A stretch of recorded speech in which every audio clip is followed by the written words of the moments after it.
جنت کا شوق اور جہنم کا خوف دلانا، کیونکہ انسان کے لیے محرک ہونا چاہیے۔ کیا ملے گا؟ آدمی ہمیشہ دو چیز ہوتی جس کی بنیاد پر دوڑتا رہتا ہے،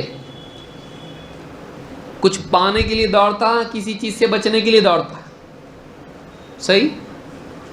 آدمی دوڑتا ہے کچھ پانے کے لیے یا کسی چیز سے بچ کے بھاگنے کے لیے۔ یہ جو جذبات انسان کے ہیں یہ زندگی بھر اس کو دوڑاتے رہتے ہیں۔ پیسے کے لیے نہیں دوڑتا، دنیا کی چیزوں کے لیے آدمی دوڑتا ہے، اور زلزلہ آ جائے یا سانپ آ جائے، شیر آ جائیں، یا جوا کھیلنے والے ہیں بیٹھے ہوئے ہیں پولیس آ جائیں، کیسا دوڑتے ہیں؟ کوئی کسی کو پہچانتا نہیں۔ پھر شراب پینے والے، جوا کھیلنے والے دوڑتے ہیں۔ پھر تو آدمی یا تو خوف سے دوڑتا ہے یا تو امید میں دوڑتا ہے۔ تو حرکت پیدا کرنے کے لیے امید اور خوف پیدا کرنا ضروری ہے۔ جب تک کہ آدمی کے سامنے کوئی موٹیو نہ ہو، اس کے اندر موشن یا ایکشن نہیں آتا ہے، اس کے اندر حرکت پیدا نہیں ہوتی ہے۔ تو لہٰذا یہ بھی ضروری ہے۔